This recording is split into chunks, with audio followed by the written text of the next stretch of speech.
परमेश्वर का एक नियम है। जब परमेश्वर अपने राज में किसी को बुलाता है तो सबसे पहले उस व्यक्ति की तैयारी करवाता है। वो कोई भी पर्सन हो सकता है, कोई व्यक्ति हो सकता है, और वो तैयारी कहीं भी किसी जगह भी आपकी हो सकती है। जैसे कि दाऊद की जब परमेश्वर ने उसे राजा बनाया तो उसके पहले उसकी तैयारी की गई। अब परमेश्वर उसको तैयार कर रहा था। यूसुफ को जब वो मिस्र देश का राजा बना, उसकी भी बचपन से तैयारी परमेश्वर कर रहा था, और उस प्रोसेस में बहुत सारी प्रॉब्लम परेशानियों का सामना करना पड़ता है व्यक्ति को। जब कोई भी बात जाकर अपने पिता से शेयर करता था, बताता था, तो जब उसके भाई सुनते थे तो उससे जेलसी करते थे कि एक ऐसा सपने देख रहा है, इस सपने का अर्थ क्या है। जब वो जानते थे कि सपने का अर्थ ये है, या जान जाते थे तो उससे और भी ज़्यादा जेलसी करते थे। मेरा आपको बताने का मतलब ये है कि परमेश्वर जब भी आपको किसी मकसद के लिए, किसी उद्देश्य के लिए चुनता है, जब बुलाता है, तो सबसे पहले आपकी तैयारी करवाता है।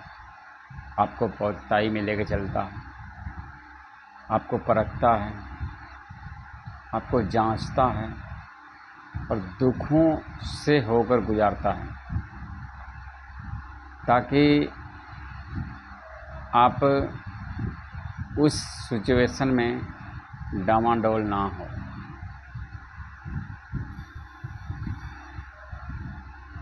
जब व्यक्ति उस कठिन समय में डोल जाता है या गलतियां करता है,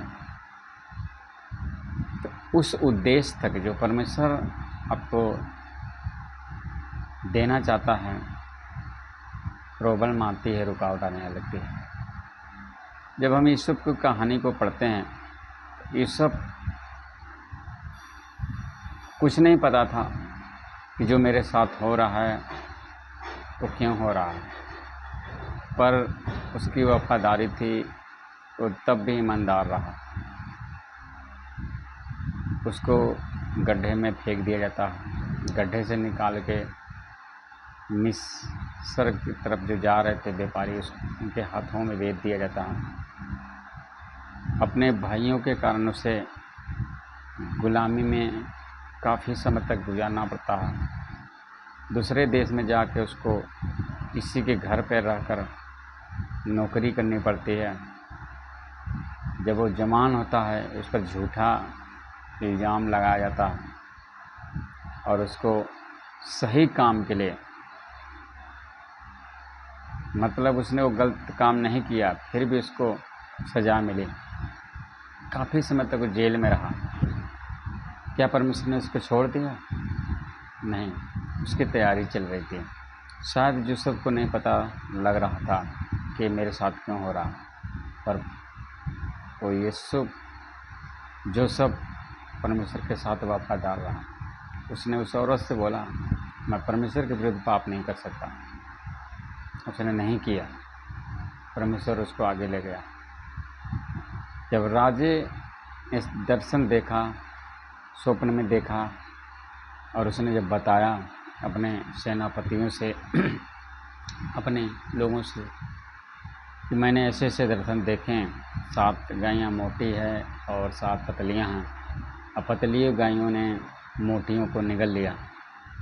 उसी तरह जो छिट्टे हैं मक्की के, 7 जो मुरझाए हुए हैं, 7 जो अच्छे हैं, उन्होंने मुरझायों ने उनको निगल लिया। तब जब यूसुफ इस सारे भेद को बताता है, तब राजे ने कहा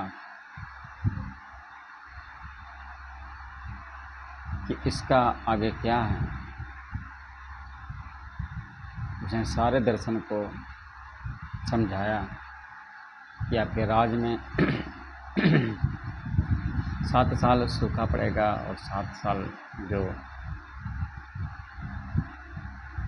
सुकाल के और काल के जो होंगे अलग अलग, उसमें किसी ऐसे व्यक्ति को नियुक्त करके 7 साल की जो फसलें इकट्ठा की जाए और उसके बाद जब अकाल के हों तो उनको ज़रूरत के अनुसार लोगों के डिस्ट्रीब्यूट किया जाए, बांट दिया जाए, ताकि कोई भी नाश ना हो, अकाल के कारण किसी की मृत्यु ना हो। जब राजा ने उसकी बात को सुना तो हैरान हुआ और अपने सेनापतियों से कहा, क्या इसके जैसा व्यक्ति हमें मिल सकता है जिसमें ईश्वर की आत्मा हो? तो एक मुकाम तक, बड़े मुकाम तक, एक ऊंचाई तक पहुंचने के लिए और जहां परमेश्वर आपको पहुंचाना चाहता है, उसके बीच का जो गैप है, उसके बीच में जो आपकी तैयारी चलती है, उससे अगर भाग जाते हैं अक कर, परेशान होकर, दुखी होकर, तो आप उस लक्ष्य तक जो परमेश्वर ले जाना चाहता है, देना चाहता है, आपको नहीं मिलेगा। इसीलिए बहुत सारे लोगों के जीवन में परमेश्वर की जब योजना, जब उसका प्लान होता है, जब प्रॉब्लम परेशानियों का सामना पड़ता है, समाज उनके खिलाफ हो जाता है,